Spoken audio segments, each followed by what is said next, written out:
What's good, peeps? Thanks as always for passing by the channel. Much appreciated. Hit that subscribe button if you guys are new. All right, so it was announced today, although it has been in the works for about 3 or 4 weeks now, that Dereck Chisora, Chisora, will take on Polish heavyweight and former world title challenger ARTUR SZPILKA. They will clash on the undercard of Dillian Whyte versus Oscar Rivas. That card is starting to look like a heavyweight card now. Obviously, you've got Dave Allen versus David Price on the card as well. And I'm guessing they're going to add a couple more to try and thicken it up a little bit. But a decent card so far. I don't know what people feel about it, but I'm not too upset about it. I think all the matchups will be good. I think Rivas versus Whyte is going to be fucking epic. I think it's going to be epic. I think Rivas versus Whyte could be something similar to Dereck Chisora versus Dillian Whyte the first time round. David Price versus Dave Allen is going to be a shootout, I think. I expect Dave Allen to probably stop David Price. And this one has now been added. Two guys that I think, where would you say they both are? Top 25? Is that fair? Top 25? I mean, Szpilka's only lost to Kalnacki.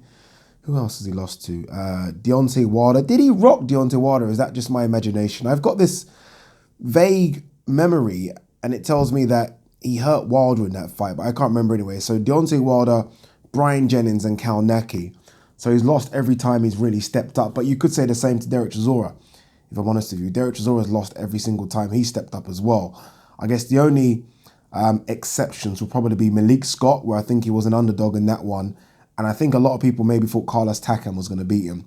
But every other time he stepped up, he's lost. So I think it's an interesting fight between two people hoping to still be relevant in the heavyweight division, right? You want to be relevant in this division now with the kind of money and opportunities that are floating about. Look what happened to Andy Ruiz a couple of weekends ago. You want to be relevant right now. This is the wrong time to be irrelevant in the heavyweight division. There's almost too much money, I think, floating about. And I think guys are getting paid, hate to say this, but I think some guys are getting paid too much. I don't think they're deserving of it, if I'm honest with you. But this is a good time to be in the heavyweight division. There were rumors. I know that Chisora was campaigning for it to be Parker instead of Szpilka. That would have been a much bigger fight, obviously. Parker, it looks like, will take on Alex Lepai. Again, it was rumored to be Eric Molina. I don't know what's happened with Molina. May have filed another drug test, who knows. But it will now be Alex Lepai. But I am hearing whispers that if Chisora wins and Parker wins, that they will fight on the undercard of Ruiz versus Josh, wherever that takes place. More likely if it takes place in the UK. So this is a big, big opportunity for Dereck Chisora. A massive one. In fact, these are the fights, though, I can't lie to you, they scare me with Chisora. The ones where he's not favourite to win, I mean, he turns up, he puts on a good show, he loses. I'm not too worried about those ones. The ones where he's a big, big favourite, like Senator Gashi, when was that, a couple of months back? Those ones, I think he's going to win all the time, but I know the performance is going to be shit. These ones, where it's like he should win, but I'm kind of iffy on it. These are the ones where history says that he doesn't really perform as well. I think of Cabiel. Obviously, Cabiel, I think, is proven to be a good fighter, but Cabiel was like this. And, I mean, Szpilka comes to fight. He really does come to fight. He will throw hands.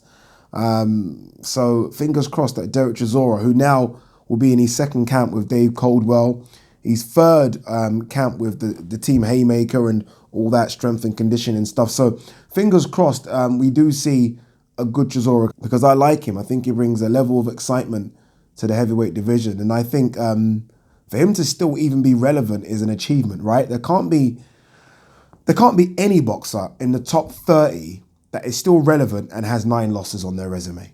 There can't be any. So how he's even still relevant, I do not know. But I do think there is a good fighter in there. I mean, let's be honest. I don't know if you guys know this. You should know it. But up until the stoppage against Dillian Whyte, he was ahead on the cards. He was ahead on the cards against Dillian Whyte.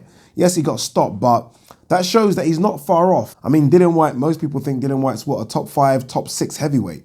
Chisora was ahead on the scorecards going into, was it the 11th round? So look, he isn't far off, but I do think he needs a very, very good performance against Szpilka. I thought he looked old and slightly worn out against Gashi.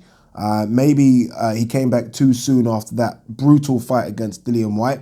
Or maybe that's just it. There's nothing in the tank. I don't know. Can he go to the well again? Can he keep on going to the fucking well?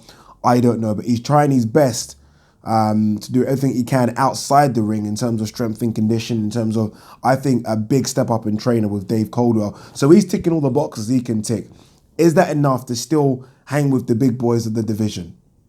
I don't know. He's never really hung with them, has he? He's lost every time he stepped up. But I like Chisora. I hope he wins.